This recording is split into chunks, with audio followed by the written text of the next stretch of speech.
Welcome to the Mortgage Mayhem podcast, where the mortgage game meets real life, real talk, and a whole lot of chaos. We break down the deals, the drama, and the data behind the scenes of real estate finance, with a twist of street smarts, savvy, and a touch of madness. Before we dive in, here's the deal: the Mortgage Mayhem podcast is for informational and entertainment purposes only. We are not attorneys, CPAs, or licensed financial advisors, and nothing you hear on this show should be taken as legal, financial, or investment advice. Always consult a licensed professional before making financial decisions.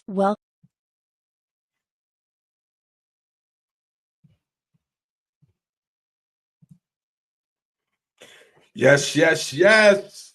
We're back. It's Monday, April 21st. 2025. How was your weekend? Just happy to get back. A lot of stuff to talk about. So it's gonna be a packed show for you today. From Wall Street crashing to Angela Yee investing in Detroit real estate and viral Black community debates to the White House pressuring the feds. This is the kind of episode that's going to keep people talking. So let's jump into the chaos, the mayhem. Hope you had a pretty happy Easter. I ate a lot. Shouldn't have ate as much as I did. Had to be in the gym this morning, getting it up off of me. Went to see Sinners over the weekend, which was a crazy movie. To y'all who haven't seen it yet, go check that out. It's a different kind of movie, different kind of feel. I was throwing it back a little bit, but overall, I'll give it thumbs up. But anyway, so stock market meltdown. Angela Yee goes all in on Detroit real estate. 2025 dating scene is brutal. The U.S. credit scores are dropping. Trump administration revokes visas. Targeting Al Sharpton sitting down. Ayesha Howard speaks out. Hawaii leads in savings. White House pushing feds to cut rates. FDA halts food quality checks. Women now outdrink men. Dr. Trisha Bailey, Jamaica's richest woman. Speaker Mike Johnson on some You already know what he on. So we're going to get off into this. Today's deep dive is going to be on RCN. RCN's a major player out there in the industry. We're going to put the spotlight on them today and give you guys the game on if you should potentially go out and do business with them at some point. So let's get into the mayhem. All right, let's start it off with the stock market crash. It's the worst crash since the 2008 crisis, warns top U.S. economist. A leading U.S. economist, Harry Dent, is sounding the alarm, saying we're heading toward a stock market crash even worse than the 2008 financial crisis. Oh, hold on for 1 second, y'all. Something happened to my camera there. I don't know what happened. Give me 1 second.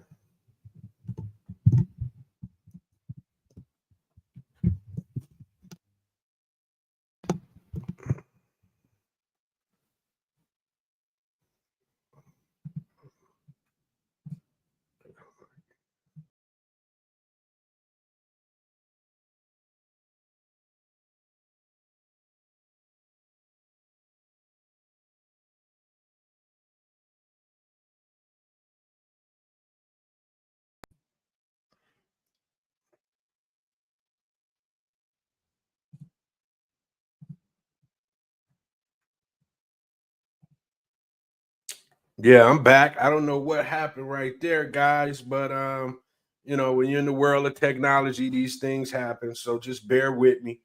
Where was I? Okay, the 2008 crisis, the stock market crash, and all that. Mr. Dent believes that the so-called everything bubble still hasn't burst, and when it does, the fallout could be massive. Dent, a Harvard Business School alum, compared today's economy to someone trying to cure a hangover by drinking more.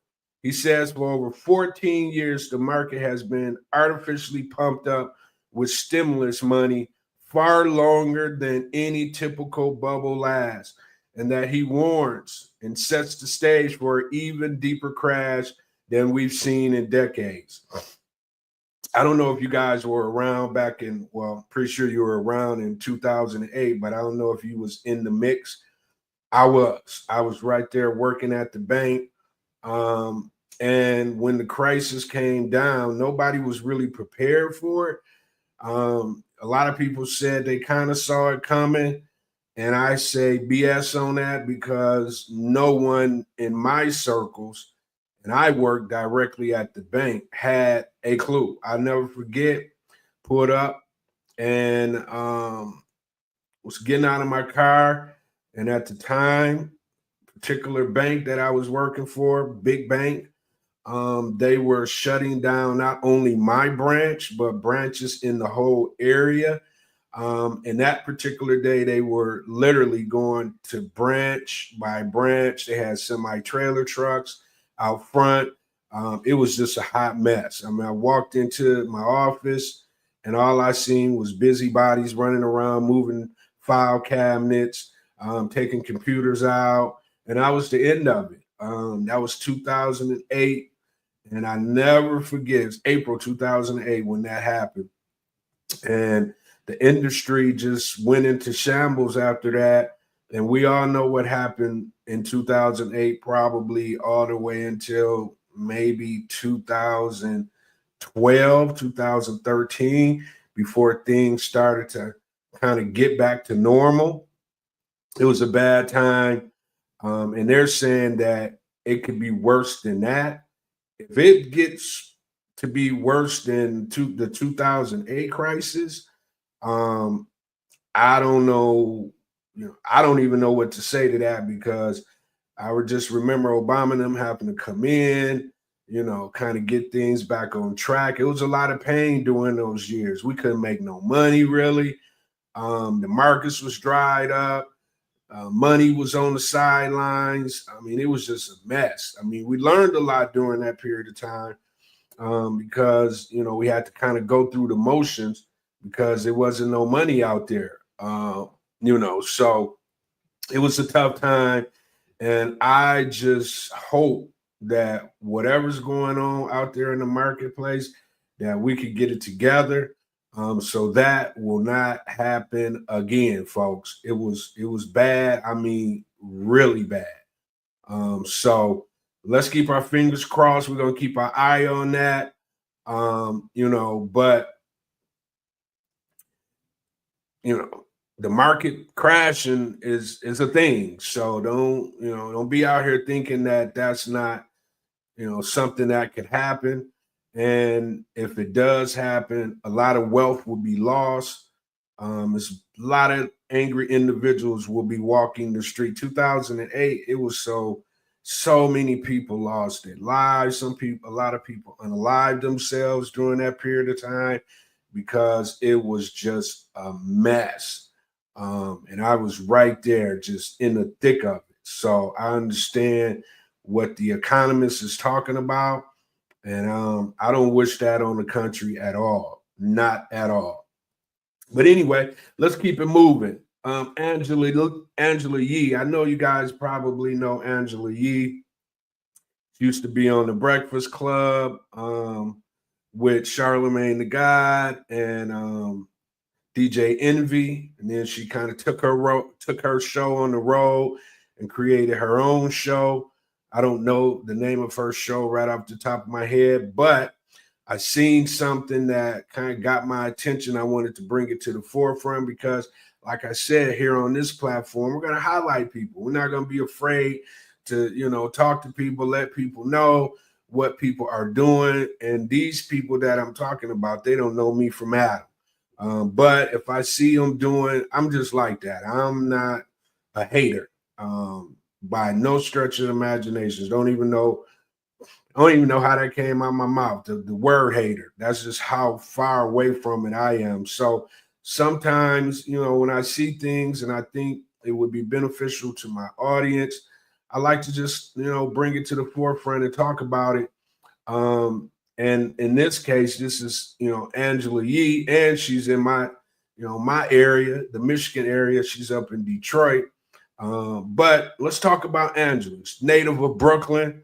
Like I said, known mostly to the world as the host of the syndicated radio show Way Up with Angela Yee, and previously The Breakfast Club, the influential talk show host where she sat along DJ Envy and Charlamagne the God for 13 years discussing hip hop and politics and dating until she departed in 2022. She's also an honorary Detroiter. Yee says that the more she visited the Motor City, the more she loved it here. And Cup is not yet only endeavor, and the Cup is not Yee's only endeavor in Detroit. In 2023, Yee purchased a 30-unit apartment building on 666 West Alladrine Street in Midtown.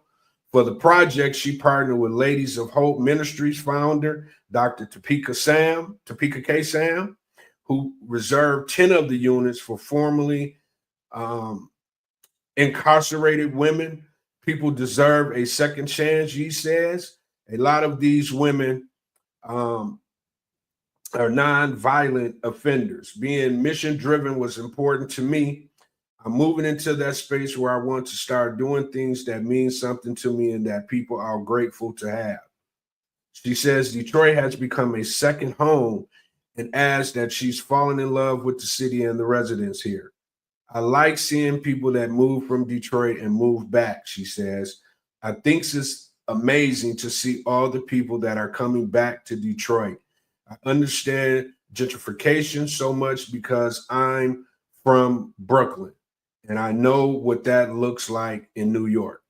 So once again, Angela Yee putting her money where her mouth is. She in Detroit, not only just buying real estate, but she's strategically buying real estate, partnering up with individuals that in one instance, it's a good cause, but in another instance, it's good business sense, right? She's partnering up with agencies that need the space, and in turn they have the ability to make sure that she's getting paid on a month-to-month basis. The real estate ain't free. It can't just pay for itself.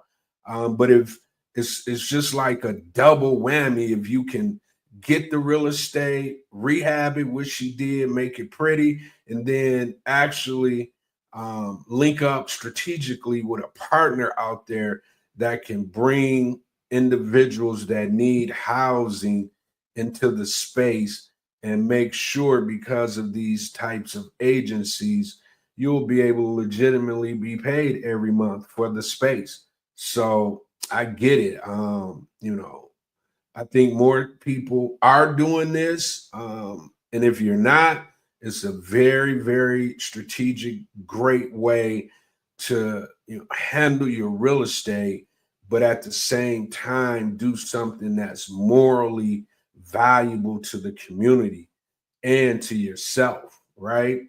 Kind of doing it somewhat myself with independent living homes.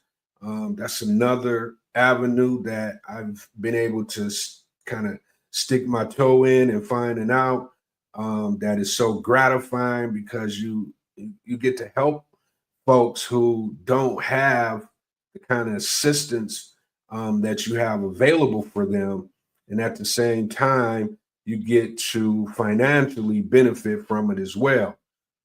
It's like a twofer. You give back, and by you giving back, you get to receive the things that you deserve for the fruits of your labor, and for you to be an independent thinker, to put yourself in that type of situation to get your gains, but at the same time, provide a great service for individuals who need it. So big up to Angela Yee. Big up to Dr. Topeka Sam. Sounds like they've partnered up for a great cause. I hope they're able to do more of this throughout Detroit, because I'm pretty sure it's much needed, because where else would she have gotten the idea from? So fix the problem. Typically people that gain millions, they saw that it was a problem, and they brought forth the solution for that problem, and the rest is history. So big ups to Angela Yee and the things that she's doing in the Detroit community. Let's do more of that. You know what I'm saying? Let's do more of that. All right, so let's keep it moving. Let me pull up. We don't want to pull that up. Yeah, I'm experimenting with props now, so bear with me.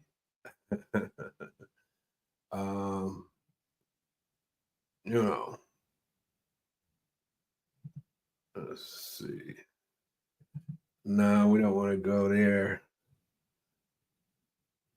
Okay, here we go. Found this pretty amazing right here. A new topic that came down the pike, saying that I'd rather stay single. The 2025 dating trend no one's joking about. So yeah, that's kind of a big thing out here. The dating scene, I hear it all the time. My partners, both females and males, talking about how crazy it's out here in the dating scene. But in 2025, more women are saying, I'm good, love, enjoy to the dating scene. Thanks to viral TikToks and honest conversations online, a growing number of women are choosing to stay single, not out of bitterness, but out of peace. They're remembering past relationships, weighing the current dating pool, and deciding that solitude feels better than settling. This isn't just a phase, it's a movement. So I don't really know, because I just don't know what's really going on out there, but I can only imagine. It's just so hyper sensitive out there, just by what you see on TV, what you see on social media. Everybody's, should you go 50-50 in the relationship? Should the man be a provider? 100%. It's just so many dating debates that's going on out there. And like I said earlier, if you're dating and you're not dating to build something with someone, then it is a waste of time. You're just spending hard-earned money, going back and forth, getting what you want and moving on. And it's just a vicious cycle from what I can tell. But if you find someone who's like-minded and, y'all decide that y'all going to go ahead and get it cracking, then, that's a whole nother ball game right there. And I think enough of that is not happening. I think that's what the issue is. We're not building with each other. We're, lovey-dovey and playing games and, all that craziness that occurs instead of locking in with somebody that's like-minded and, that's not lazy and want to get to it. That's it right there. If you find somebody like that, single women, who's willing to lock in, but it can't be all that. You gotta buy me this. I need this. I need my bills paid. Come on now. To me, that's getting old. I get it. In some situations, if you need assistance, if you need help, then, yeah, okay. If you got it like that, you then hooked up with a brother, you hooked up with a sister, and, that's the case, then that's one thing. But just to be out here, what they say, sack chasing, gold digging, male and female, it's just you got better use of your time, in my opinion. And I came across this quote right here, and this sums it up right here. This quote right here. Broke people buy things, rich people buy their time back. Broke people buy things, rich people buy their time back. I thought that was a quote for the ages, and if you really think about it, broke people are the ones who wants this bag and this designer that, and people with money, we setting ourselves up to get our time back, instead of having to clean your home, hire help, instead of having to, pay for this service or you do this service yourself, you hire help. Buying your time back is the key to all this, because your time is the only thing you can get back. You feel me? So, the dating scene, although it may be crazy, ladies, gentlemen, dating has been around from, the beginning of time. I think a lot of us got to get back to, chivalry. We got to get back to, how it used to be, really macking a female down and doing it in a sincere way and letting her understand your value and you understand her value, and then y'all link up and get to it. Sometimes you may think that that's what's happening on the front end, and you might find out later that ain't the case, but trust me, it'll reveal itself. It'll reveal itself, and then you act accordingly.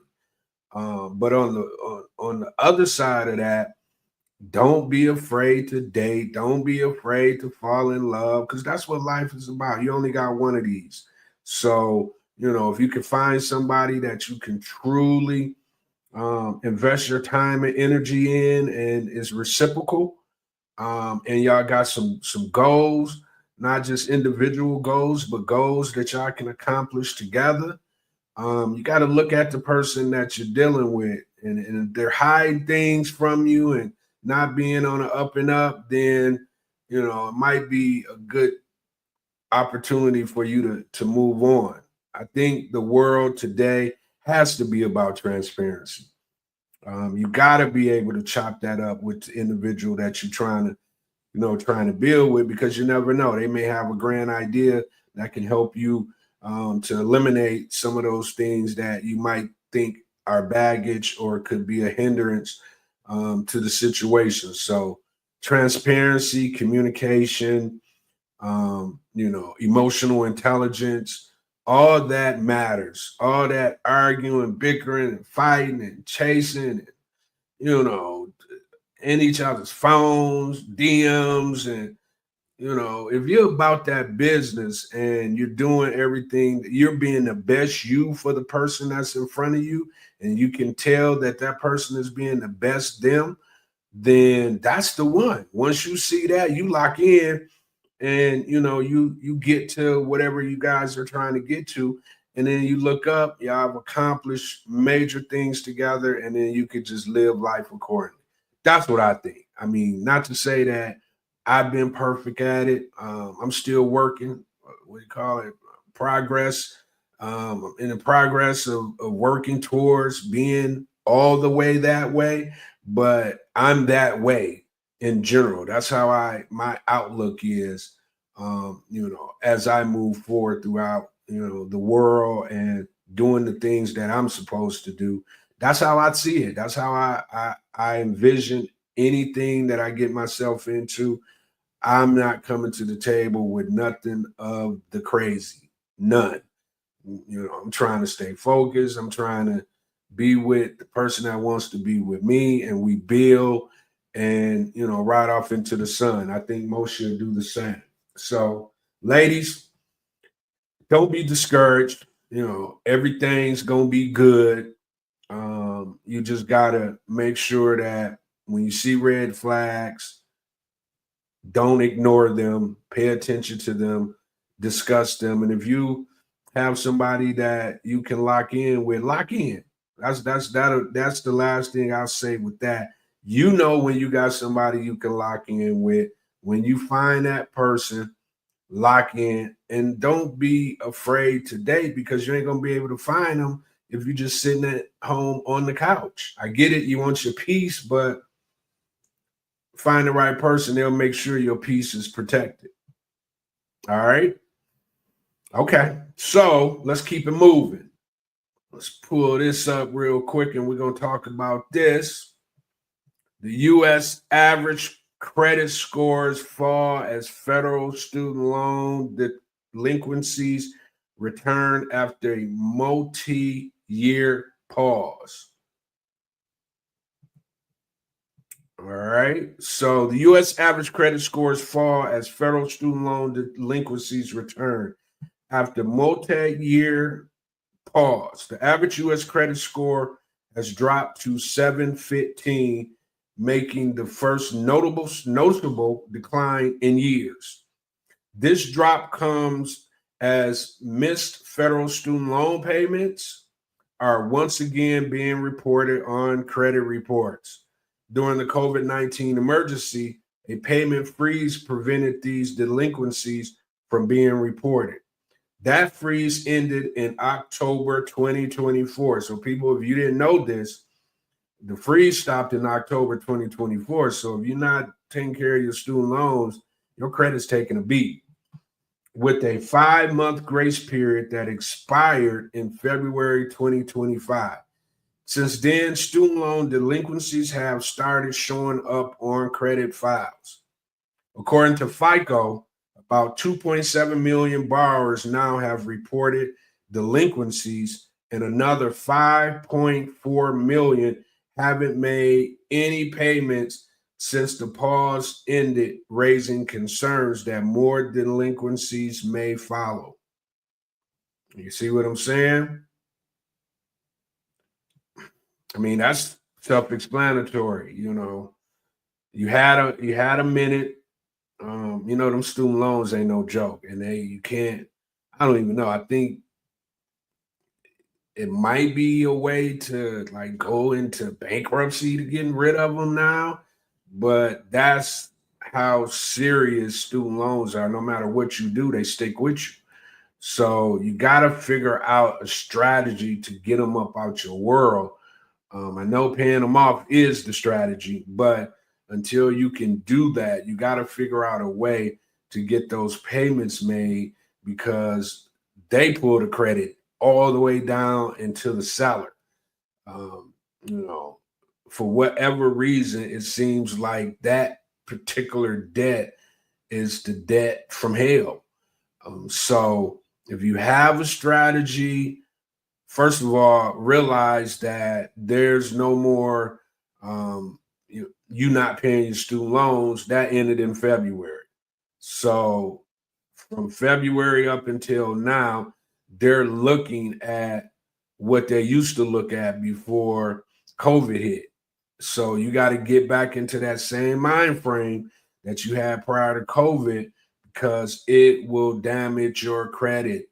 They're telling you this. It's already dropping. So pay attention. You know that you got student loan payments that have to be made.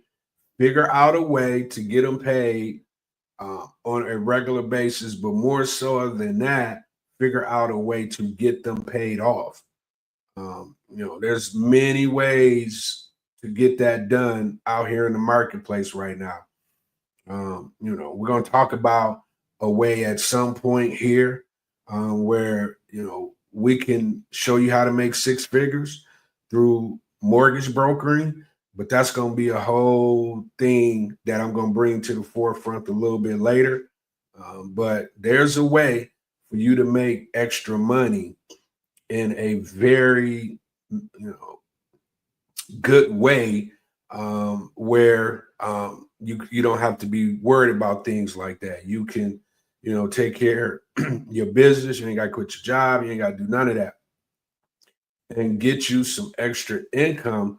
That way you can pay off these debts that's, pretty much wrecking your credit scores, which in turn doesn't allow you to be the type of borrower if that's what you need to do out here in the marketplace. So, pay attention, figure it out, come up with a strategy. And if your job's not giving you enough money to take care of whatever else you need to take care of, plus this, then you're going to have to figure out an extra stream of income that can be devoted towards paying off your student loan payments. So that's the strategy. You don't want to just keep taking money out of your pay every month to take care of this. I mean, you went to school in hopes that you could get out here and make the kind of money where student loan payments wouldn't be a big deal. But as we can see, student loan payments have always been a big deal, and they'll always be a big deal. So you got to figure out a way to get it done. All right. So that's that. Let's see what else we got cooking. Nope. What we got going on here?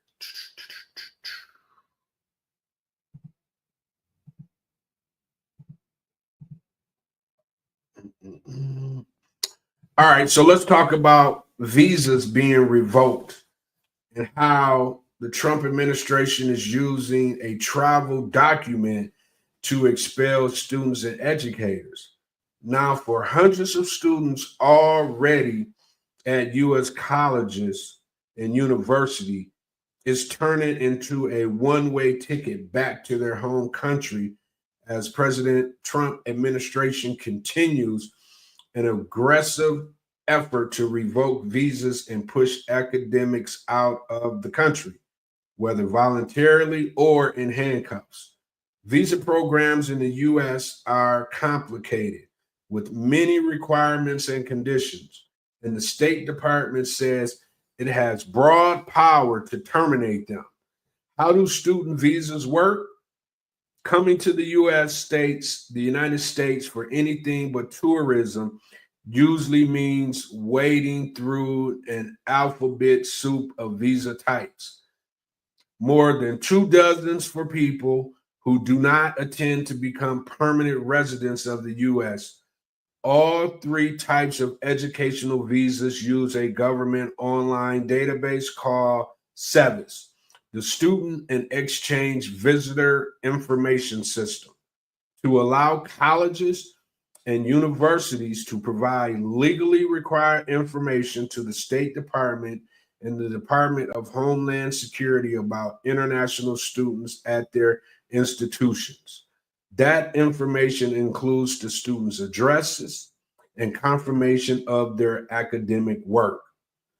All right, so once again, it just seems like the administration is trying to like cleanse the United States of others.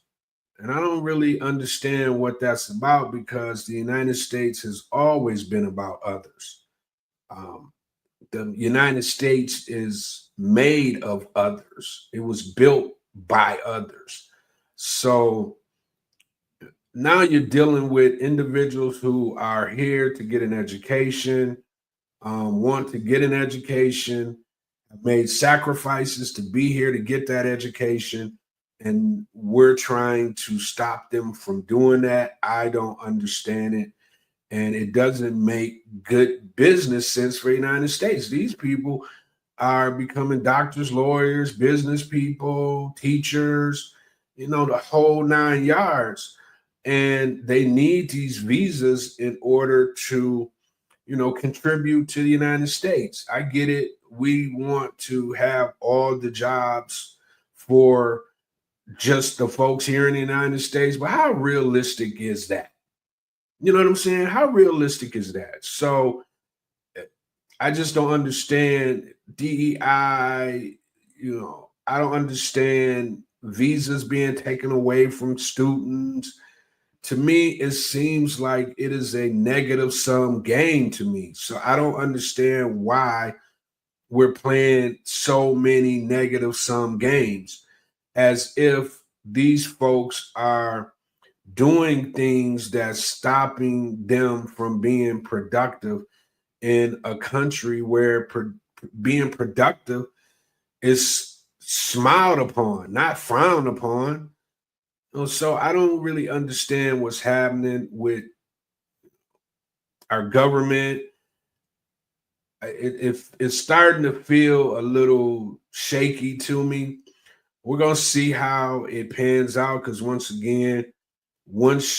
elections have consequences, and you have to allow the next administration to come in and actually do what they feel their agenda is at the end of the day. Whatever their agenda is, you have to give them an opportunity to see if that's going to work. Sometimes it works, sometimes it don't. So we're getting ready to find out with all these drastic measures that's shaking up, the world, shaking up the economy, shaking up the immigration, world. We have to give this administration, as crazy as some of this stuff is, we have to let them do what they do because we're not even a year in. We got 4 years of this, and we're already running around, like chickens with our heads cut off because of the certain things that's happening. So let's just pump our brakes, make sure that, we're keeping an eye on everything. We can't be asleep at the wheel. Democrats, independents, can't be asleep at the wheels. Republicans as well. We just want to make sure that we keep our world, keep the United States in a place where we can continue to grow. We can continue to have our freedoms and be the best that we can be. That's how I see it. But stop taking people visas. This is ridiculous. Putting them in handcuffs, we need people to be great in this country no matter what. And visas were created for a reason. They've birthed some of the greatest minds, the United States have ever seen. So they've been a major part of the fabrics of the United States. So when we see these kind of things, we got to talk about it. We got to bring it to the forefront because if we don't, a lot of times they could just go unsaid. So here at the Mortgage Mayhem podcast, we're gonna be talking about a lot of stuff, man. So I'm not trying to miss things that a lot of people may not be paying attention to because these things are important as well. So we're going to keep our eyes open for sure. And here's another thing that I don't like that just came down the chute. The FDA shuts down safety quality checks amid staff cuts. See, this is what I'm talking about. Sometimes you come in, you go crazy thinking that you're doing all the right things, and we as Americans suffer. In a move raising major concerns across the food industry, the FDA shuts down food safety quality checks amid staff cuts, putting key food testing programs on hold. According to Reuters, an internal FDA email revealed that due to a wave of layoffs, the agency has paused its laboratory quality control programs, a decision that could impact national food safety. These cuts are reportedly impacting testing for cyclospora in spinach and glyphosate pesticides in barley, two areas that are essential for tracking contamination risk. The suspended programs are part of the FDA's Human Food Program based at the Moffitt Center and linked to the Food Emergency Response Networks, which coordinates federal and state labs during foodborne outbreaks. The email obtained by Reuters noted that staff reduction included a key quality assurance officer, an analytical chemist, and two microbiologists. Without this team, the agency reportedly lacks sufficient resources to conduct quality checks for multiple pathogens and contaminants. Among the suspended tests are Cyclosporia, a parasite often found in imported produce like leafy greens. It causes severe intestinal illness. Glyphosate, a controversial pesticide commonly sprayed on grains like barley. It's currently under scrutiny for potential health risks. And bird flu in dairy products. Earlier this month, the FDA also suspended its initiative to improve bird flu in dairy products earlier this month. The FDA also suspended its initiative into improve bird flu testing in milk and dairy amid the same staffing shortages. The suspension is currently set to last through September 30th, but critics worry this will delay data on contamination risk and slow down responses to airborne type illnesses. Now, just riddle me this. Why are I've never understood why we be having such a hard time with the FDA and making sure that we have safe drinking water and safe food. You know, I know about drinking water. I'm from Flint. So that issue, I didn't understand when it occurred. I still don't understand how it occurred and why it lasted as long as it lasted when we're a country that's supposed to make sure our citizens are being taken care of. The FDA was created to make sure we have clean food, clean water, clean air. And for whatever reason, political parties likes to use the FDA as a mechanism to divide. I never understood that. Why wouldn't we all want to be on the same page when it comes to our food, water, and air? It doesn't make no sense to me. And this kind of stuff right here, pausing, different testing, and they're telling you some of the major issues with some of the items that because of us not being on top of our games as the FDA agents by firings and layoffs and key people that make sure that air, water, and our foods are going through the right processes in order to make sure that they're safe for the communities, the United States, and overseas as well, because we're shipping food to places. So I just don't understand how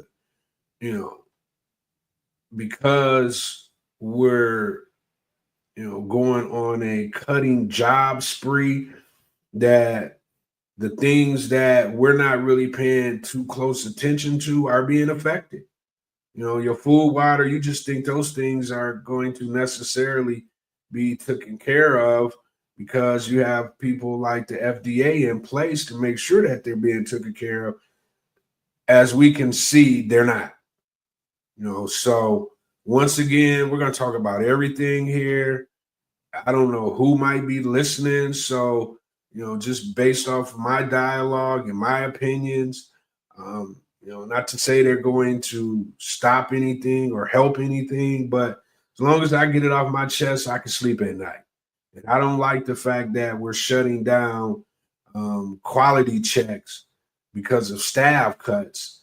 And with that, unnecessarily, from every indication, unnecessarily staff cuts, especially if they're affecting our food, water, and our air.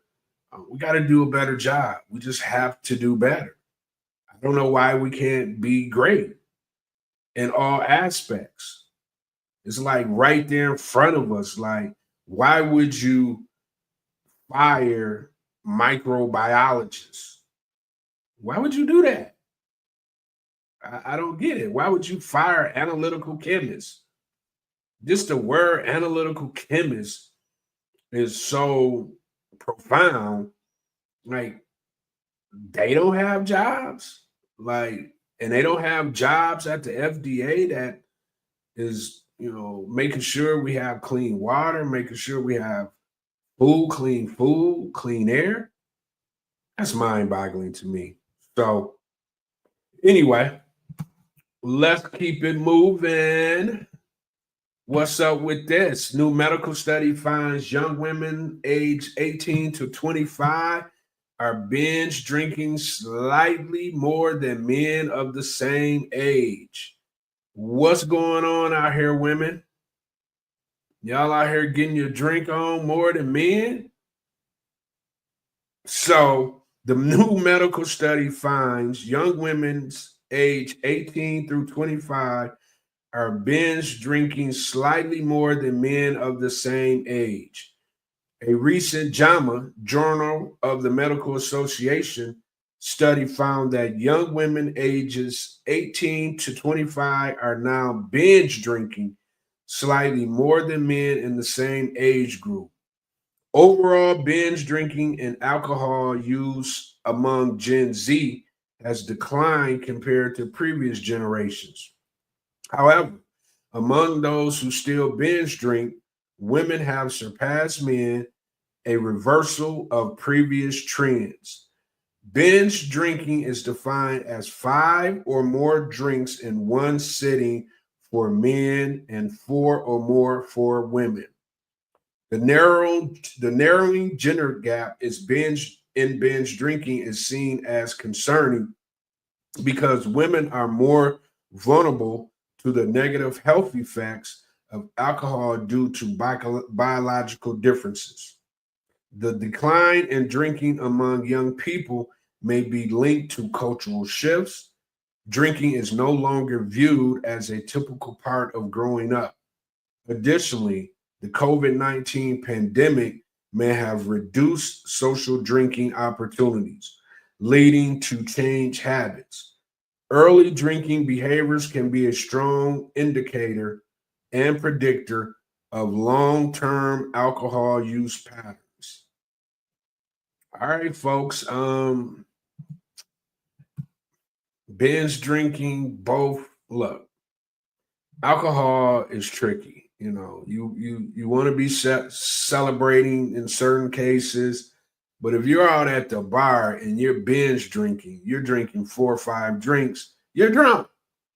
If you go outside and get in your car and drive, you are legally drunk and you can do some damage. So, if you are doing this, please, please, please make sure that you're not getting behind the wheel of any vehicle at all. And make sure that if you are doing this, which you shouldn't be doing this, I mean, if you're out having a good time, 1, 2, 3, 4, 5, 4, 5 drinks for anybody is gonna have you staggered. And what are you binge drinking like that for? Trust you me, I've had my share of being out and drinking and having a good time, and but I just wasn't thinking. You start to think that you're invincible, and you're not.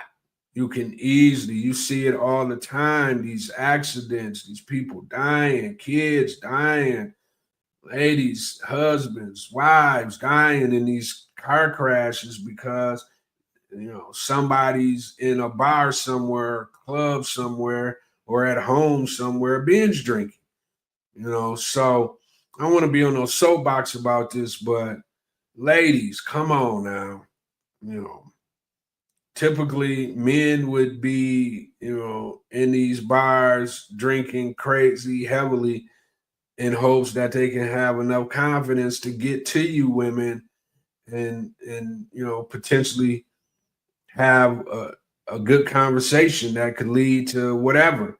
But now, y'all both a drinking mess, a drunk mess in each other's face, breathing tequila, talking about a whole bunch of nothingness. So if you're out having a good time, you can have a good time without getting sloppy drunk. You can. Can't tell me that you can't. So be careful, because although, that's the statistic, that's what's happening, but it's what happens after you get through with those drinks that should be concerning. You put yourself in those vulnerable situations, ladies, when you have, when you out there full like that. Men prey on women like yourself when they see you taking 4 or 5 drinks, unfortunately. So be careful. That's what I wanted to say about this here. Be careful while you're out here having a good time. And if you're at home having a good time, don't be having a good time and then getting your butt behind the wheels to go have another good time somewhere else, because that could lead to tragedy. So if you know you about to go out and get your swerve on, get your kicking it on, do it responsibly, because my child, your child could be minding their business, going about their regular evening, and here you come because you didn't been binging, and everybody's world's turned upside down. So be careful while you out here moving around, ladies. I don't like this study, but it's a study for a reason, because they're alarmed at it as well. No one's saying ladies can't have fun, but we're just saying be careful while you do it, because a lot of things can happen after you done had those drinks, right? Okay, let's keep it moving. I want to talk about this young lady right here, the wealthiest woman from Jamaica, Dr. Trisha Bailey. And you see what her net worth is, ladies, right? That's what I'm talking about. If she could do it, why can't you do it? If she can do it, why can't we do it? She's from Jamaica, um, you know, and she's the wealthiest woman from that area. Dr. Trisha Bailey has a net worth of over 700 million. Trisha Bailey, at Creating My Own Yes, is known as the wealthiest Jamaican-born woman. with an impressive net worth of at least 700 million. Bailey, an entrepreneur, author, and CEO, has founded 15 companies, including Bailey Medical Equipment and Supplies and Bailey Pharmacy. So, she getting to it. Once again, we're bringing up, highlighting two females, Angela Yee earlier. Now we're talking about Dr. Trisha Bailey. Like I said, I don't know her from nowhere. Probably would never meet her, but I'm going to talk about individual and people who I think deserve to be talked about. This is impressive. This is very impressive. This lets you know that hard work, getting to it, never quitting is really what it's all about. So let's give a big shout out to Dr. Trisha Bailey, wherever you are. Keep grinding, sister, because 700 million, I mean, that's generational wealth. That's generational after generational after generational wealth.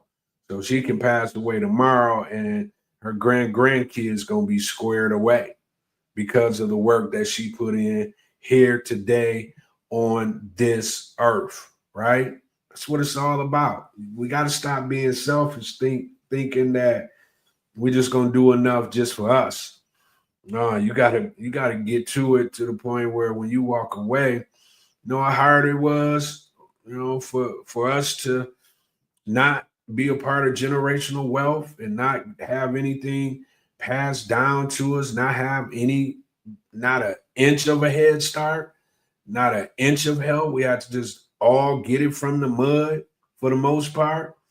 And this next generation, even my generation, I didn't have to, when the generation before me, my mom's generation, they were on it. They started to understand that, making sure that when they leave here, they give their kids a chance to do something.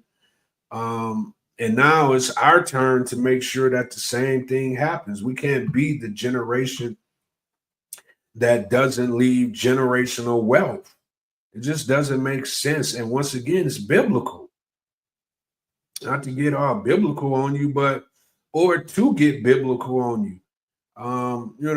You ain't supposed to leave here and not leave anything to your seeds. That's just crazy when there's so many tools, life insurance, investments, so many tools that's available to you that allows you to do just that. So why are we not taking advantage of it? Why are we not taking advantage of life insurance? We know the GoFundMe, all the things that everybody be talking about on a regular basis.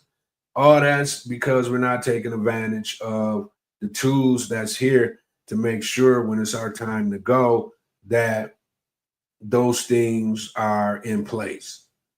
So let's make sure that we're building generational wealth. Let's just make sure that, when we leave here, we have our business in order so our kids don't have to be running around trying to figure out things because we didn't handle our business on the front end. Right? All right. So let's talk about this guy right here. So, U.S. House Speaker Mike Johnson claims that the budget cuts to Medicaid will keep young men from playing video games all day instead of working. So Mike Johnson claims budget cuts to Medicaid will keep young men from playing video games all day instead of working. House Speaker Mike Johnson defended proposed $880 billion Medicaid cuts by suggesting that able-bodied young men are abusing the system and should be working instead of playing video games. He argued that work requirements would save money and protect resources for those truly in need, like the elderly, disabled, and single mothers. However, data shows most Medicaid recipients already work or are unable to due to health, disability, or schooling. Critics warn these cuts could strip healthcare from millions, especially those temporarily unemployed, and threaten the survival of hospitals that rely on Medicaid funding, especially in rural areas. The proposed cuts are part of a broader GOP plan to reduce federal spending, but the moves have sparked concern even among some Republicans who fear severe consequences for low income Americans and the healthcare system as a whole. So, you know, um, this is how I feel about this. I'm not saying that, I don't know all the different dollar amounts that go to Medicaid. I just know Medicaid helps a lot of people. Um, and if you're cutting Medicaid for those who really and truly need it, then I'm against that. But if you're cutting in areas where people are taking advantage, because there are people taking advantage of the services, that I can agree with.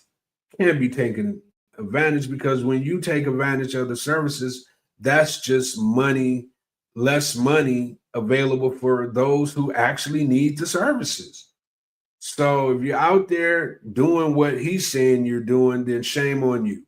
I don't know that that's the case, but sometimes politicians they speak hyperbole, um, and they go to the extreme to get their points across. And I'm assuming that's what he's doing here, because he know that soundbite will get his base energized, because it makes it seem like he's being a Medicaid warrior. I'm not too sure if that's the case. I don't know his history. I don't know his history of voting when it comes to Medicaid. I know the GOP talks a big game about cutting debt, and they typically are the ones who come in and create tons of debt. And then when somebody else comes in, then they scream, cut, cut, cut. So I've seen that happen multiple times. But Medicaid is important. I'm not saying it should be a crutch, but the ones who need it, like the disabled, the ones who need it, that's recipients of not having health care and they need health care. We can't be cutting billions of dollars from programs that's helping Americans. I get it. The Republicans, the GOP, are the party of pull yourself up from your boot, with your own bootstraps, however that slogan goes. So I get where they be coming from, and a lot of the conservative GOP members are about, or have been forever, wanting to cut the safety nets up under people that's less fortunate. I get it. That's a place that they want to kind of bring a scalpel to, or in this case a chainsaw instead of a scalpel, to cut these programs to pay for tax cuts, things that their agenda calls for. So until I see some massive cuts in defense, then I'm not just going to be okay with them taking a sledgehammer to programs for the less fortunate. I even seen them saying they want to cut off Head Start. I'm like, what? What did Head Start do to these folks? Like, they don't want the kids to become educated early? I don't get it. Or do they think these programs are inefficient and then they don't work? Because if that's the premise, then you should be figuring out a way to make these programs work, because they were brought to the forefront for a reason, to help those who can't pull themselves up by their own bootstraps, people with disabilities. I know a lot of people in home care need Medicaid in order to receive services, grooming, meal prep, just services for those type of individuals who need the assistance. And they, through the home care Medicaid program, they're able to pay this, the states are able to pay these individuals who CNAs or individuals who are already taking care of their loved ones. We had a sponsor, All Inclusive Home Care, who does home care, and that's exactly what they do. They take care of individuals, or they partnership with individuals who are already in the home taking care of their loved ones and not being paid. That's done through Medicaid. These group homes for individuals who need services, that's through Medicaid. So I get that they want to save money, but at the same time, they got to be, it's almost like they don't have a heart for whatever reason. The empathy is in the trash, as Bubba Dub says, trash. The empathy is trash. So let's kind of figure some things out. Mr. Mike, Speaker House, Mike Johnson, where if let's take a scalpel and not a sledgehammer, because I know some of these programs can be a little bloated, and we got to get in and figure out fraud and inefficiencies. But let's not leave our most vulnerable out there, to hang, because that doesn't help. That doesn't help the United States. That doesn't help communities. And these are people too at the end of the day. So let's be a little bit more cognitive of other people, and if we can help through these programs that have been around from forever, so they've helped millions of people. So it's not like it's just programs that's there and they're not helping anybody. That's not the case. So let's keep an eye on that. I know I'm gonna keep an eye on it. And when something actually comes down the pipe, we'll come back and talk about it. All right. So in the meantime, in between time, let's get to this. Target CEO Brian Cornell will meet with Reverend Al Sharpton to discuss the company's decision to roll back DEI programs. Why Reverend Al Sharpton? We don't know. But to discuss the company's decision to roll back DEI programs, that's one of the reasons why Al Sharpton. We don't know. Target CEO Brian Cornell is set to meet with civil rights leader Reverend Al Sharpton in New York this week amid backlash over the company scaling back its diversity, equity, and inclusion efforts. The meeting, requested by Target, follows growing pressure from civil rights group urging consumers to boycott the retailer. Although Sharpton hasn't formally endorsed a boycott yet, he supports the concerns raised and warned that if Target doesn't reaffirm its commitment to the Black community, including investing in Black-owned businesses, he may consider calling for one. Sharpton criticized the company for appealing to shift its values based on the political climate, saying if an election determines your commitment to fairness, then we have a right to withdraw from you. Many of you keep asking why they selected Reverend Al Sharpton, and the real answer is We don't know. I don't know either. I mean, Reverend Al Sharpton is not going to be able to go to Target and talk to them about DEI.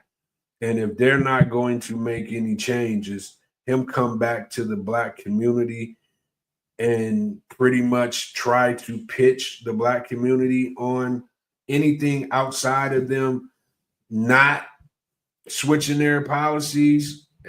It don't matter who Al Sharpton is. And Al Sharpton is the guy. But people are fed up, and it ain't getting, including Al Sharpton, I'm sure, about all this whitewash when it comes to DEI.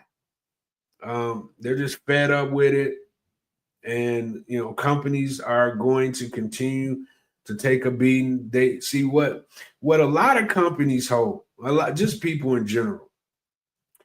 They hope that eventually it'll go away and they'll be able to get back to normal business. But in this case, I just don't think it's going away, because even me now, when I see a Target, I be like,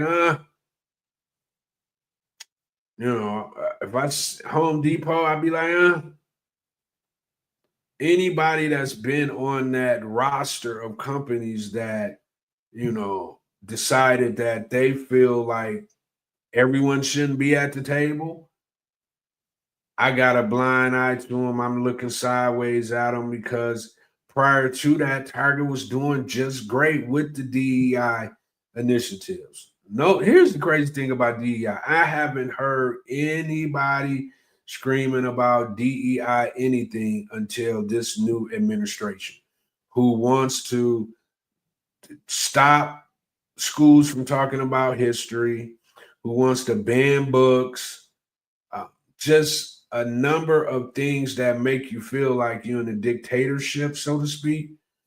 This is what's been going on since the election, which elections have consequences.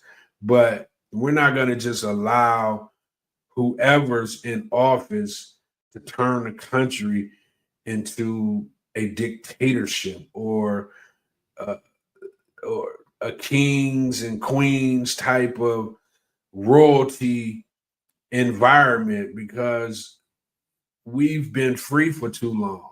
Some free longer than others, but free nevertheless. So for us to just kind of go back to feeling like we're not free again, that's going to be a hard pill for us to swallow. That's going to be a pill we can't swallow. And we're going to continue to be on companies' heads that feel like they're trying to take us back to a place that we all know wasn't fair. We all know was, in some cases racist. But us as people, we gonna keep it moving regardless. You could try it. We've seen the worst of worst and overcome it. So little DEI, whitewashing, African American people, we've had to, fry bigger fish. So we'll see what Reverend Al Sharpton comes back to the Black community table with. But trust you me, he is not the one who's going to just magically tell people go back to shopping at Target if he doesn't have a foolproof plan on why. I know that. So whatever he's doing, let's big up him, because they picked him as the representative for DEI folk. And Al has been on the forefront, on, not to say Al's perfect, but no one is. But he's definitely been on the forefront of Black issues. So he has that pass to go sit at that table and listen to what Target is talking about. And if it makes sense, it makes sense. We'll be the one to judge. So good luck, Al, but we'll be watching. We'll definitely be watching. All right, so let's get into a little bit of mortgage news. And I just wanted to kind of touch on this real quick. The White House induced Fed rate cut, they're saying would likely push mortgage rates higher. And the reason being, the White House is pushing the Federal Reserve to cut rates while the central bank adopts a wait and see approach. President Trump has also explored the possibility of removing Chairman Powell before his term is up in May 2026. Let's explore how outcomes could affect the mortgage news. If the Fed succumbs to the White House pressure and cuts the Fed fund rates at an upcoming meeting, mortgage rates are actually likely to increase. What does that mean? Mortgage rates are long-term rates that are determined by the bond market investors and reflect a collective view on economic conditions years into the future. The Fed controls the Fed funds rate, an overnight lending rate that influences but does not directly impact long-term rates like mortgage rates. In fact, mortgage rates often do not move in the same directions as the Fed fund rates. The Fed's independence has long been seen as critical to its ability to effectively maintain low inflation and unemployment. If the Fed rates are at the behest of the White House, investors will perceive that the Fed is not doing its job and may anticipate that inflation will only get worse. That means rate needs to be higher in the long run. This scenario actually played out in the 70s and the 80s when President Nixon pressured then Fed Chair Arthur Burns to keep rates low ahead of the 1972 presidential election. Inflation further spiraled out of control as a result, and it wasn't until Fed Chair Paul Volcker hiked the Fed rates, listen to this, man, to 20%, bringing on a severe recession that inflation was out of control. Alternatively, if the Feds were pressured into also conducting quantitative easing, where they directly purchase long-dated treasury or mortgage securities, it's kind of what happened in 2008, that would mechanically bring down mortgage rates. However, quantitative easing has only been used in times of extreme duress to the economy, financial crisis 2008 and COVID. And there is no legitimate reason currently to use this tool. The best way to bring down mortgage rates would be to address the fundamental drivers of inflation in the economy, including recent changes to tariff policy and the long-term shortage of housing. Chairman Powell losing his job will not necessarily result in cuts to the Fed fund rates because he is only one member of 12 on the Federal Open Market Committee, right? The Federal Open Market Committee, which sets monetary policy, is made up of 12 voting members. 7 of these are from the Board of Governors, including Chairman Powell, and 5 are presidents of various Federal Reserve banks. The members of the Board of Governors are nominated by the president and confirmed by Congress.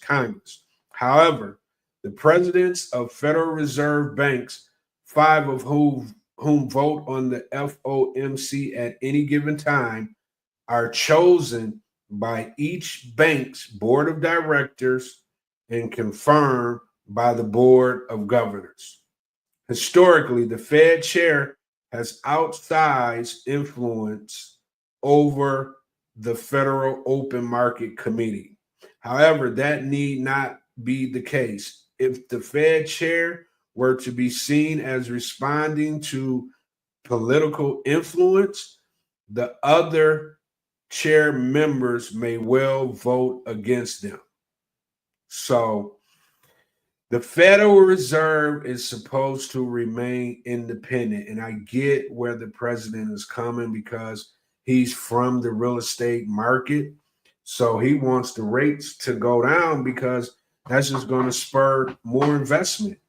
So I get it, but you just can't be a dictator and just start firing people in hopes that you're going to get what you want. Like they said, it ain't just him. It's a board. And I'm pretty sure everybody, I mean, the rates have jumped. I mean, they've come down tremendously since COVID. I mean, it was crazy. So slowly but surely getting inflation under wraps has allowed the rates to come down. We can't just start willy-nilly doing stuff and then inflation goes back up and we have to, lift the rates back up in order to make sure that this thing evens itself out and we can continue to pay our bills and, continue to have a market that's healthy. So I don't know exactly what this, I know the president and the Fed chair, they're kind of sparring right now. Hopefully the president's playing the long game. And a part of his negotiation is talk crazy to the Fed chair in the public, which he hopes that might allow the Fed chair to drop these rates down some more. Because if they get these rates down in the 5% range, it's going to be bananas out here in the marketplace. At 6% is crazy. Low sevens is insane. But if we get them down in the 5% range and the market is healthy, real estate is selling, these tariffs ain't holding builders down, contractors down, so they can get to what they got to get to. And people like myself are able to continue to, do loans for investors, and investors are able to continue to build portfolios and, be able to buy real estate in these communities that need help with real estate, rehabbing real estate, and then they're able to sell these real estates for profits, but allow people to have happy home. Communities are being developed. Yeah. If we could get rates down and everything else is moving like they're supposed to be moving, then I'm all for it. If this is a strategy that the president is taking because he figures this, just the mere fact of him having the audacity will get the Fed chair to figure out a way, to get this done, then strategy matters. So if this is how he feels like he needs to go and then it actually happens, then kudos to the president, because we do need these rates to get down into that 5, don't even, when we get to 4 in, it's crazy. But if we can get them down in the 5s, maybe low 6s, but just in the 5% range, then that's a game changer. And we welcome that in the industry. I promise you, we welcome that. So good luck, Mr. President. You got your hands full with this independent branch of the money, the Fed, because it's not, they're independent. You can't, you do pick the board and Congress approves it. But at the end of the day, they're going to listen to the Fed chair. He's the Fed chair for a reason. And if he's sitting there and he could be changing rates and things could be going differently, that's one thing. But he's been through a lot coming out of COVID to get us to where we are right now. So through that pain, he held steady. He stayed conservative when he needed to stay conservative. And then he put forth, his effort to get rates down when it was time to get rates down. When inflation started to settle, then rates started to drop. So inflation rates, they kind of coincide with each other from every indicator that I can see. So let's keep our fingers crossed on that. I know in our world, that would be huge. All right. All right, so let's talk about some mortgage hacks today. I got a couple great ones for you guys that I think is going to allow you to, take a look and see if you can add it to your way of doing business in the mortgage game, so to speak. All right. So house hack with multi-units or ADUs, right? Live in one unit and rent out the other has always been a hack. FHA and conventional loans allow you to buy a duplex, triplex, fourplex with as little as 3.5% down. Access rental income immediately to offset your mortgage. So you get a duplex, you live in one, you have the other one rented out. That one pretty much takes care of your rent, and you're pretty much living rent free, and you're building equity. Okay. Cities are approving accessory dwelling units, ADUs, faster than ever. Perfect for backyard rentals. I see a lot of this in California. I've done a couple deals where they've either added an ADU, and it just, it's kind of like a little starter home in the backyard. It has all the amenities of a home. Check it out. Google ADUs, accessory dwelling units. They're pretty neat. You could just set them up in your backyard, and instead of having, someone actually in your property living, they can have their own, kind of like pool house in your backyard, and you could be charging them max rent for that. So yeah, that's definitely a strategy. That's definitely a hack that a lot of people are taking advantage of. It's not, you can't do it in every area, but in most areas, yeah, you can do it. So that's number one house hack. Number two, use a HELOC to fund your next flip or rental. If you built up equity, open a home equity line of credit and use it as a revolving funding source. It's faster and cheaper than a hard money loan, or private money loan, especially for gap funding or renovations. That's what I see it for, because with HELOC, especially like the kind of funding that we do, because we typically do 100% of the rehab, you have to come out of your pocket and we refund you those funds. And if you got a HELOC, the HELOC can pretty much pay for all your rehab, and because you're getting your money back, all 100% of your rehab dollars back by the time you get done with the final draw of your rehab. So you can literally take the money, pay off the HELOC, because it's like a credit card. Then you can just keep doing that over and over and over again until you built a massive portfolio, or you flip multiple properties and you have a massive bank account because of those flips. And you can do it with a HELOC. If you got equity in your home, instead of taking the equity out and just doing unnecessarily things, you could take that equity out in a HELOC and go to town, get busy, get to work, buy, because now You have a credit card right there that you can use for your rehab. And every time you get done with the rehab, you're just paying it off. So that's just adding more strength to your credit. That's allowing you to be a savvy investor. You don't have to wait around. You don't have to go into your cash in order to do your rehabs. You got the credit card right there, and you can pay that thing off by the time you get done with your rehab and start it all over again. The bank will love you. It just makes sense. Great hack. Great hack.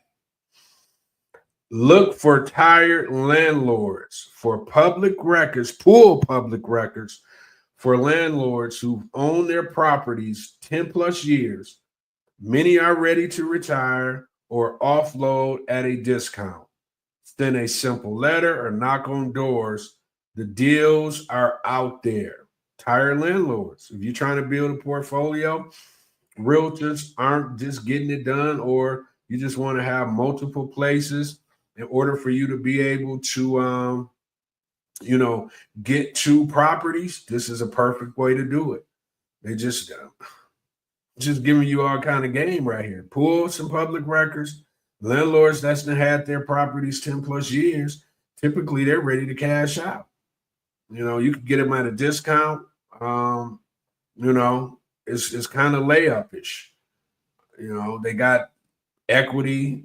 They've been there for 10 years, or there's a rental property. They're older. They're just tired of, the day in, day out of leasing to individuals, and they want out. They want to cash out. This is a great way for you to lock in and find hidden gems. People ain't using this hack. People going the traditional way of finding properties. This is a major hack, right? Another one is use the 203K loan to renovate a fixer-upper. This is a good one. FHA 203K loan lets you finance both the purchase and the renovation of a distressed property with just 3.5% down. Ideal for first-timers or anyone trying to force equity. It's a great program. You can't use it a lot, but I know you can. Think you might can get it off a couple good times, 1, 2, 3, 4, 5 times. I'm not sure, but it's a great hack, and you're not coming out of pocket in order to get that property, and they're including the actual renovation costs in the loan. So, yeah, the 203K is definitely a great loan for newbies. Someone's looking to buy a duplex, triplex, what we're talking about earlier. This is a great hack for you, right? So that's going to be our hacks for today. We got you 1, 2, 3, 4 good hacks. Hopefully, you are able to follow me on those. Like I say, we hear the reruns of the show will be, available throughout the week and then on the weekend. So if you missed anything, you can always chime back in and check it out. But yeah, those were the major mortgage hacks. I think everybody should really look into those, because it's just money, and on top of it, ain't nobody telling y'all this stuff. So you're just out here in the world missing out on information that could be, it can help you build generational wealth, right? All right, so next we're going to bring up, of course, our deep dive. And today, the deep dive is going to be on RCN Capital. Great company. But without further ado, we're going to bring them up, let our great 1-2 punch individuals talk to y'all about RCN. And then after that, we're going to get out of here and, get it back started again tomorrow. So I'm going to pull myself down.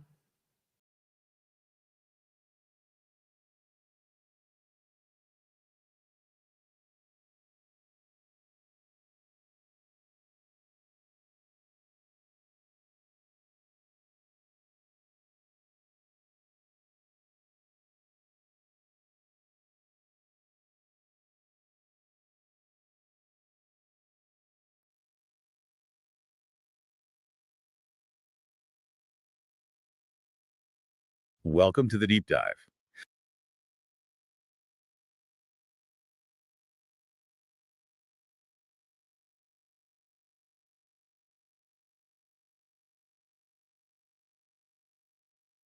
So you're looking to get a handle on real estate investment financing, Mhm.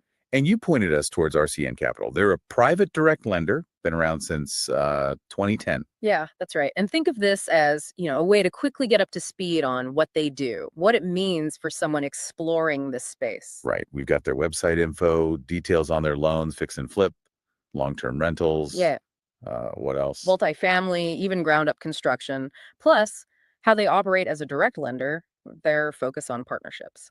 Lots to unpack. Okay. The mission then is to really dig into RCN Capital's offerings, see what financing paths are open, and maybe find some surprising bits about private lending along the way. Exactly. Going beyond just a list. So let's start there.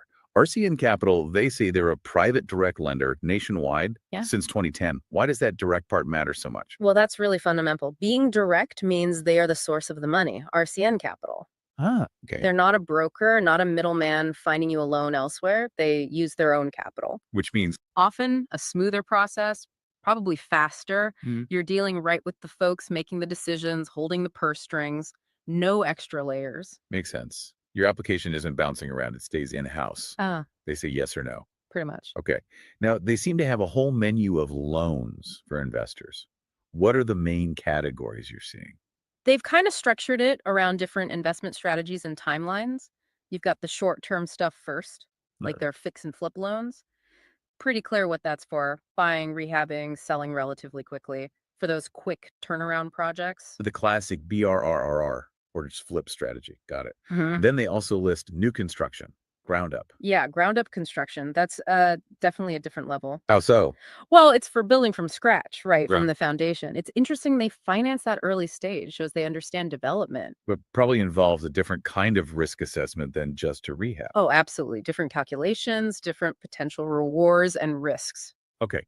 So those are the shorter timelines. What about investors holding properties maybe for rental income, the long game? Right. For that, their main thing seems to be long-term rental financing. They often mention DSCR loans. DSCR. Yeah, We flag that. Debt service coverage ratio. exactly. Basically, does the property's income cover the debt payments plus some buffer? So the property itself has to prove it can pay the mortgage. That's the core idea, yeah. A good DSCR shows the property can handle the loan, maybe even survive some vacancies or unexpected costs. Lenders love that cushion. And investors too, I imagine. Breathing room. For sure. So, yeah, with these loans, the property's ability to generate cash is really the focus. Less about your personal W 2 income, more about the asset. Interesting shift from like a typical home mortgage. Definitely. And they also mentioned multifamily properties, buildings with 5 or more units. And they finance those too. Yeah, and interestingly, they offer both short-term and long-term options for multifamily. So you could flip an apartment building or hold it for income using their financing. Wow. Okay. So quite flexible there. Seems like they've thought about different ways people invest. It looks that way. Now, something else jumped out. They say their loans are often called hard money loans. What does that term usually signal in the market? Yeah, that's a key phrase. Hard money often implies the loan is secured mainly by the hard asset, the property itself. Rather than just credit scores. Right. Less reliance on personal credit worthiness, more on the property's value. Often means faster approvals, maybe shorter terms, sometimes higher rates than a bank. So speed and flexibility might be the trade-off for cost. That's often the equation, yes. For certain deals, especially time-sensitive ones, that speed is crucial, worth the potential extra cost. Got it. Speed versus price, a classic finance dilemma. Now, who are they lending to? The site mentions specific groups. It says real estate professionals, commercial contractors, developers, and small business owners. So people already active in the business. Seems like it. They're targeting folks who do this for a living, essentially. And that fits with their emphasis on speed, closing in as few as 10 business days, they say. 10 days. That's incredibly fast for financing real estate. It really is. And they mention common sense underwriting with in-house approvals. Common sense underwriting. What does that suggest to you? Less rigid than a bank. Probably. It suggests they might look at the whole picture, the deal's potential, the borrower's track record, the exit strategy, not just ticking boxes on a form. more flexibility. which could be a huge plus for experienced investors with maybe slightly unusual but solid projects. Exactly. Projects that might not fit neatly into a traditional bank's criteria. Okay, moving on a bit. Mhm. RCN seems to really push this idea of partnerships. Like they want to be more than just a capital source. Yeah, definitely. They seem to have a few different partnership angles. There's a broker referral program. For brokers bringing them deals. Right. Sounds like brokers can refer clients and get compensated. They mention different levels of involvement too, so it seems flexible. Could be useful if you work with a broker, or maybe if you are a broker. Potentially. Then there's correspondent lending. That sounds more Go- involved. Yeah, what's that about? Think of it like RCN provides the capital and the back office support, the engine, for smaller lending companies. So RCN empowers other companies to lend using RCN's money and systems. Pretty much. It lets RCN expand their reach through these correspondents, and it lets those smaller outfits get into or grow their private lending business without needing, huge amounts of their own capital up front. That's a clever model, like a lending franchise almost. Sort of, yeah. It builds out their ecosystem. Right. And then there's the preferred vendors network. Right. A list of trusted partners, contractors, maybe. Exactly. Could be contractors, property managers, appraisers, who knows? Mhm. Access to a vetted list like that can save investors a ton of time and headache, especially if they're investing out of state or are newer to the game. Yeah, finding reliable people is always half the battle. Okay, so beyond the money and the partnerships, RCN seems pretty invested in education too. Their resources section looks quite deep. It really does. One thing that jumps out is the wholesale partner training platform. Wholesale partner training, what is that? It sounds like free online training focused on originating real estate investment loans. Basically, how to structure deals from the lender's perspective. Free training on loan origination, that's unusual. It is. It suggests a level of transparency. Even if you don't want to be a wholesale partner or loan originator, understanding how they think, how they underwrite, that's powerful knowledge for any investor. It's like getting a peek behind the curtain, knowing what makes a deal attractive to the lender. Exactly. Could help you structure your own deals better. That's a really interesting resource. They also have a document library. Standard stuff, I guess. Loan forms. Presumably. Makes it easy for borrowers to find the paperwork they need. Transparency again. And they have guides to real estate investing terms. Always helpful. A built-in glossary for the jargon. Yeah, especially if you're newer. And then there's a rehab budget builder tool. Okay, that sounds very practical. For fix and flips. You'd think so. Estimating rehab costs accurately is critical. Underestimate and your profit vanishes. A tool like that could help investors plan realistic budgets and analyze deals better. Due diligence is key. Running the numbers properly. Absolutely. Now, glancing at their recent company news, I saw a mention of a dip in investor optimism. Spring 2025 Sentiment Index, they called it. Ah, interesting. So they're tracking how investors are feeling about the market. Yeah. So if optimism is down, what might that mean for someone looking to invest?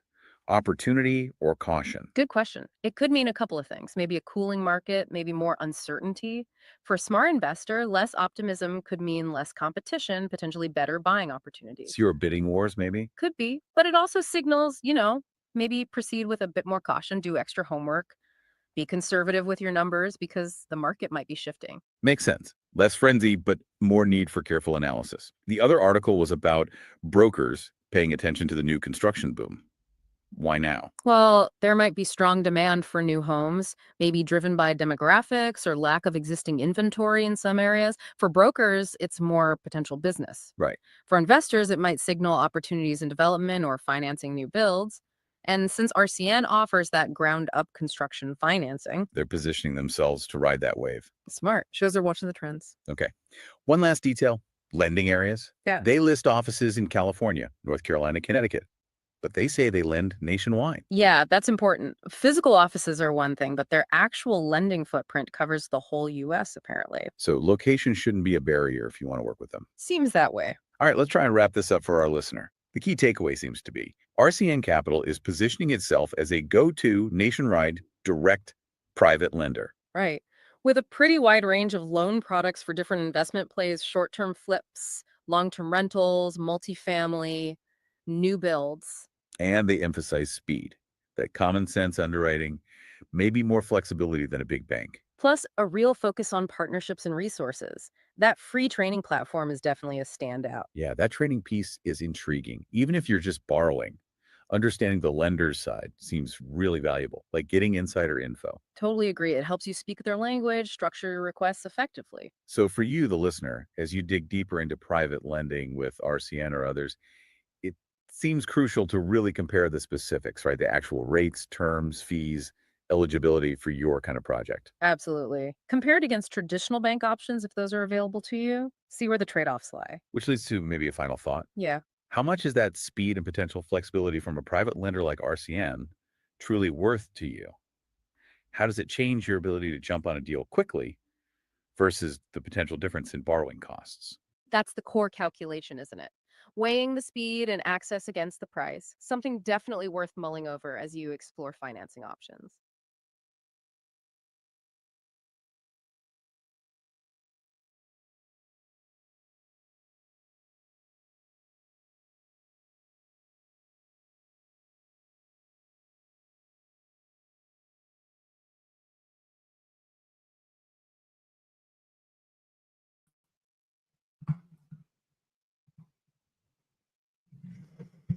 All right, so we're back. Um, RCN, major company, man.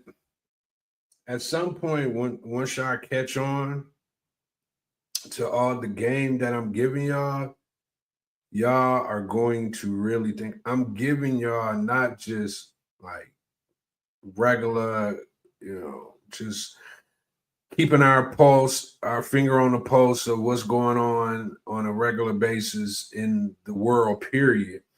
But I'm giving you major mortgage hacks.